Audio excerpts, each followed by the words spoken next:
Esta idea de sustitución, de que Jesús toma nuestro lugar en la cruz, es totalmente lo que llamaríamos una ficción legal. Una ficción legal.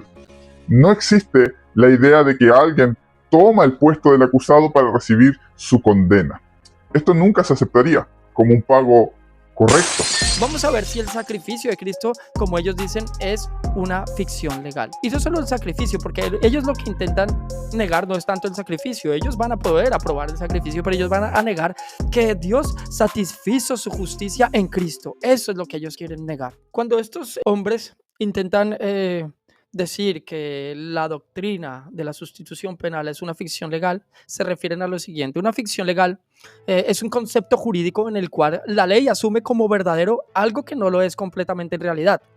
¿Con qué propósito? Con el propósito de lograr un objetivo práctico o resolver un problema legal. Y para que lo entendamos mejor, amados hermanos, yo les voy a dar dos ejemplos prácticos. Primer ejemplo, la adopción. En muchos sistemas legales, un niño adoptado, amados hermanos, se considera hijo legítimo de los padres adoptivos, ¿verdad? Con todos los derechos y obligaciones de un hijo biológico, aunque no exista una relación biológica, ¿verdad? Este hijo no es realmente de sangre el hijo biológico de la persona, pero al momento de que esta persona adopta al niño, lo hace como su hijo y la ley permite que ese niño sea legalmente su hijo. Otro ejemplo, una persona jurídica. Por ejemplo, una empresa, una organización o una corporación es considerada una persona jurídica, lo que significa que tiene derechos y obligaciones como si fuera una persona real.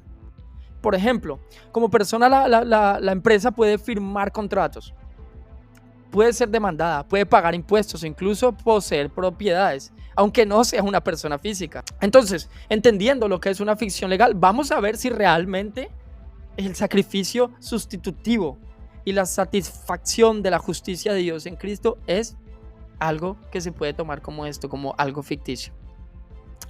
Nosotros debemos entender, amados hermanos, que cuando los liberales llaman a ficción penal a la doctrina de la sustitución, lo que están implicando es que esto es una construcción artificial y falsa en la que se atribuye culpa o mérito de manera injusta o ficticia.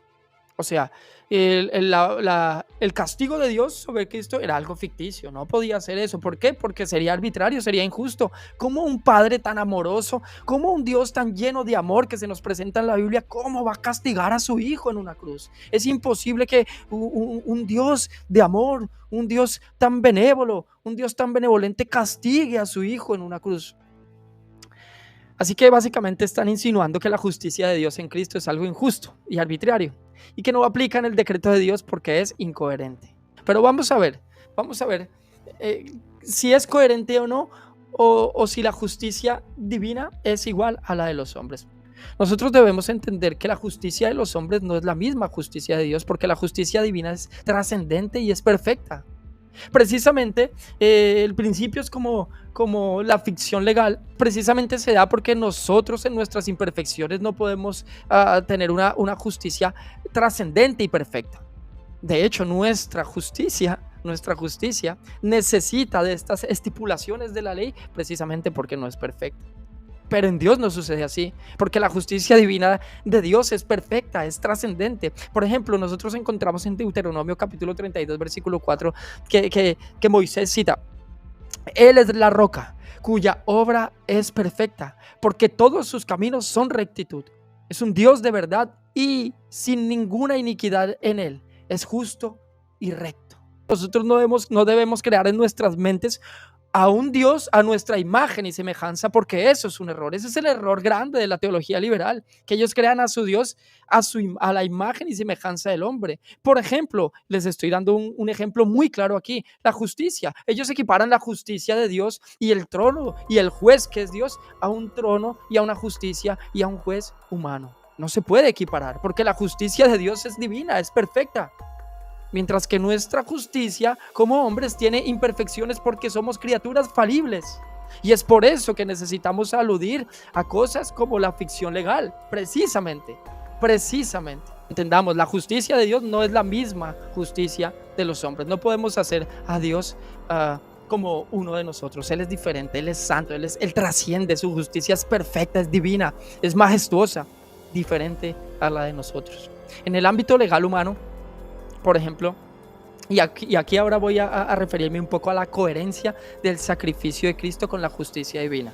Porque los teólogos dicen, no, esto no es coherente. Nadie podría pagar, o sea, en nuestra justicia, si tú asesinas a alguien, tú tienes que pagar tú, no puede venir otra persona a pagar. Claro, claro, claro está. Pero es que no estamos equiparando la justicia de los hombres y poniéndola a la par con la justicia divina. La justicia divina se revela en la palabra y es diferente a la justicia de los hombres. Que tenemos principios que se derivan de la justicia de Dios porque somos precisamente hechos a imagen y semejanza de Dios, porque tenemos una moralidad en nosotros y porque aún la gracia de Dios y su bondad y su misericordia se manifiesta en nosotros para que Él levante leyes y levante personas, gobernadores que intenten reflejar la justicia de Dios. Y de hecho, si ustedes van hoy a revisar la justicia de muchos países, no es ni siquiera coherente con el cristianismo ni con el Dios de la Biblia. ¿O a quién se le ocurre que, por ejemplo, la ideología de género es algo que dentro de la ley de Dios sea justo? ¿Entienden? ¿Entienden, amados hermanos, que el hombre es imperfecto? El hombre, por su pecado aún más, sigue en las imperfecciones y en las concupiscencias de su carne y sus deseos, pero esto no ocurre en la justicia de Dios. En el ámbito legal humano, la justicia se basa en la retribución, que es el castigo por el mal, y en la restauración, que es un remedio o una reparación por el daño. Estos principios también son aplicables al entendimiento cristiano de la justicia de Dios. Claramente no funcionan de la misma manera. ¿Por qué? Porque somos imperfectos. Pero se pueden aplicar desde la justicia de Dios. Y es por eso que encontramos una coherencia. Una coherencia. Por ejemplo, vamos a ver estos principios. El principio de retribución. El principio de retribución. La justicia retributiva establece que el mal debe ser castigado y el castigo debe ser proporcional al crimen, ¿verdad? Nosotros entendemos que si una persona asesina a alguien, ese mal debe ser castigado y el castigo también debe ser proporcional al crimen. No vamos a decir que de pronto a un asesino le dan 2 días de cárcel y ya sale. No, tiene que ser proporcional. Pero nosotros vemos que en términos teológicos el pecado es una ofensa contra la santidad de Dios y la justicia de Dios exige también que se castigue. Igualmente, tiene que ser proporcional. Por ejemplo, encontramos en Romanos capítulo 6, versículo 23. Allí este texto nos recuerda que la paga del pecado, ¿qué es? La muerte. Esa es la paga del pecado. Es proporcional a la falta, ¿verdad? Lo que implica que el castigo por el pecado es la muerte. Básicamente, en términos espirituales, es la separación de Dios, ¿verdad? Encontramos otro principio, que es el principio de la restauración, y que también hace plena coherencia con lo que enseña la palabra de Dios. La justicia restaurativa, en el contexto cristiano, no solo exige el castigo, sino también la restauración del orden moral y la reconciliación, ¿verdad? Por ejemplo, si un hombre roba un banco, y ese hombre es atrapado por la ley, ese hombre va a la cárcel, pero no solamente va a la cárcel, sino que tiene que restaurar lo que se robó, tiene que devolver lo que se robó y pagar una multa por lo que se robó. Así que nosotros encontramos que en esta restauración de orden moral y de esa reconciliación, nosotros debemos entender que, por ejemplo, en cuanto a la expiación de Cristo, esto se cumple. Este aspecto es cumplido. Al restaurar la relación entre el ser humano o el hombre que cree y Dios mediante un sacrificio que paga el castigo y al mismo tiempo que ofrece perdón y al mismo tiempo restaura, restituye. Eso lo encontramos y vamos a verlo más adelante. Eso lo encontramos si ustedes leen el libro de Levítico, de los capítulos 1 al 7, van a encontrar todas estas ofrendas de paz, ofrendas de holocausto, ofrendas de alimentos, y entre esas ofrendas hay una ofrenda que es especial porque es una ofrenda de restitución. Esto está todo en la escritura. No sé si este hombre Ángel ha leído verdaderamente la escritura en serio. O sea, la escritura sin aplicar su pensamiento a la escritura, sino que la escritura transforme su pensamiento. Es un experto en hacer eisegesis, pero lo que nosotros debemos hacer es una exégesis, es extraer del texto lo que realmente el texto quiere decirnos. En cuanto a la restauración, este principio lo podemos ver establecido en los sacrificios estipulados por Dios, como se los dije en el libro de Levítico. Hay un principio en la palabra, que nosotros debemos considerar y que es muy importante. Y ese principio también lo encontramos en la ley y lo podemos aplicar. Así que no es una incoherencia. Por ejemplo, en el derecho humano, uno puede ser considerado responsable de las acciones de otro si ese otro es su representante. Por ejemplo, en un contrato legal, una persona puede actuar en nombre de otra, ¿verdad? Y asumir sus obligaciones. De manera análoga, Cristo actúa como nuestro representante legal ante Dios, porque lo que se rompió fue un contrato. Yo no sé si este hombre, Bastián Ángel, ha hecho de pronto un examen de lo que es la teología pactual. Y dentro de la teología pactual nosotros encontramos algo que es el pacto de obras. Y en este pacto de obras, que de hecho, si ustedes ven en nuestro canal unos programas anteriores, nosotros hicimos un programa acerca del pacto de obras y entendimos que este pacto de obras es un pacto en el que Adán y Eva caen en pecado y transgreden la ley de Dios. Y por ese pacto, Adán era una cabeza federal que representaba a toda la humanidad. Esto lo pueden encontrar ustedes en Romanos capítulo 5, más concretamente, pero a lo largo del consejo de la palabra de Dios pueden encontrar este principio pactual. En Romanos capítulo 5 se nos enseña que Adán, el primer Adán, representaba a todos los hombres, a toda la humanidad. Él es la cabeza federal de toda la humanidad. Él es quien nos representa a todos. Pero también encontramos que Cristo representa a todos los que son justificados por la fe. O sea, a todos los que creen en Él, Él es el segundo Adán quien los representa. Y este principio de representación no solamente lo podemos encontrar en el derecho humano, sino también lo vemos coherentemente en la palabra de Dios. Si alguien nos va a representar, tiene que tener una autoridad, ¿verdad? Tiene que tener claramente una autoridad. Por ejemplo, si a mí alguien me va a representar, no puedo llevar a mi hijo Tiago, que tiene 5 años, porque él no me puede representar a mí. Tiene que ser alguien con una plena autoridad. Y exactamente, si a nosotros nos va a representar alguien delante de Dios, delante del tribunal, delante de nuestro problema legal que tenemos contra Dios, ese tiene que ser Cristo. Nadie más nos puede representar. ¿Por qué? Porque en Adán todos pecamos. Si alguien va a hacer delante de Dios una defensa, ese alguien no puede, porque todos pecamos. Filipenses capítulo 2 versículos 5 al 8 y 2 de Corintios capítulo 5 versículo 21 destacan que Cristo, siendo verdaderamente Dios y verdaderamente hombre, tiene la autoridad y el derecho de actuar como nuestro representante y sustituto. La justicia divina no solo exige que el pecado sea castigado, sino que se cumpla la deuda por un representante que es capaz de pagar el precio debido. De hecho, nadie podría pagar la deuda de mi pecado. Nadie, absolutamente nadie.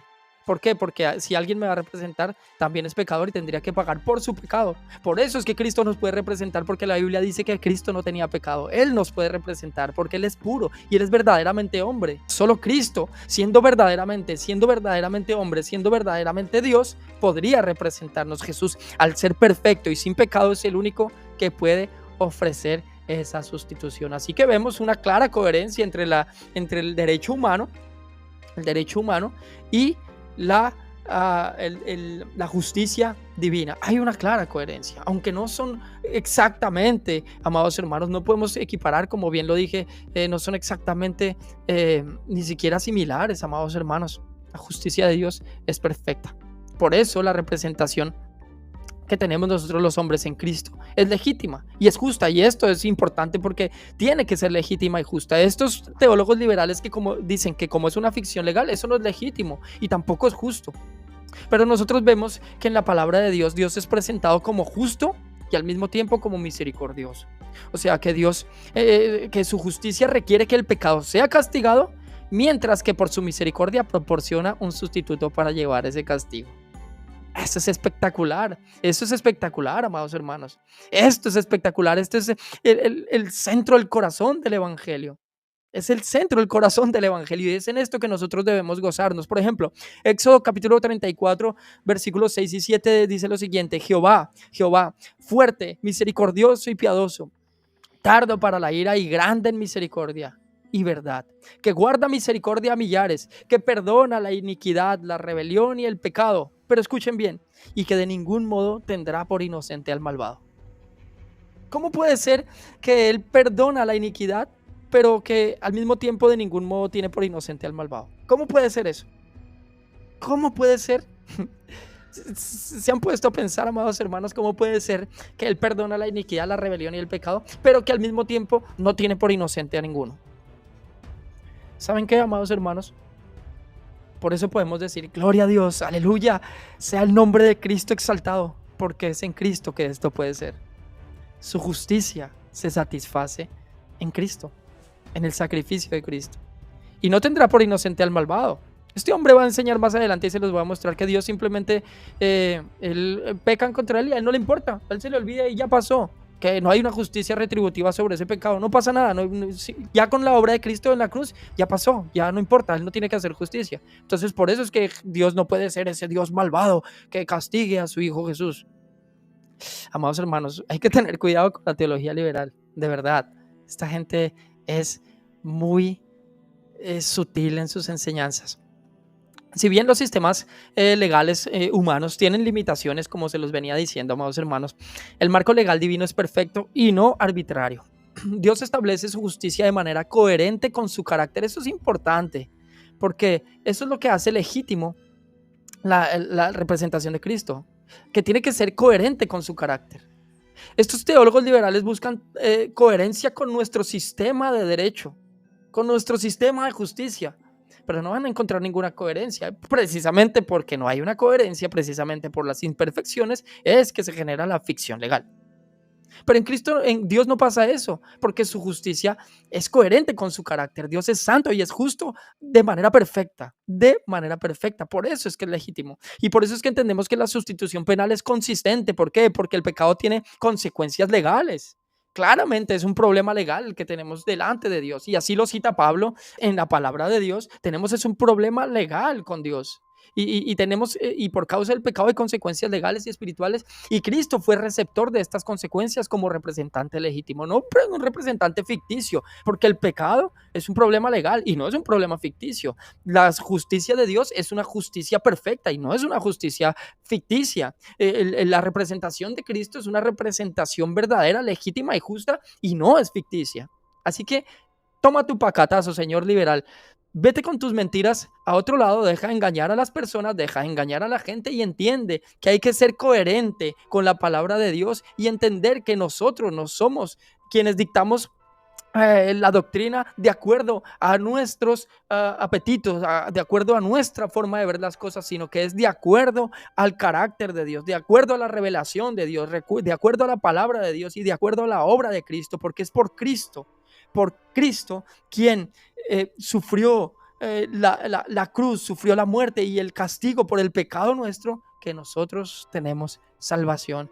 La representación en Cristo es legítima y justa. Lo estábamos claramente exponiendo porque vemos también que la Biblia nos muestra que es una representación justa. En 2 Corintios capítulo 5, versículo 21 dice, al que no conoció pecado, por nosotros lo hizo pecado. ¿Quién lo hizo pecado?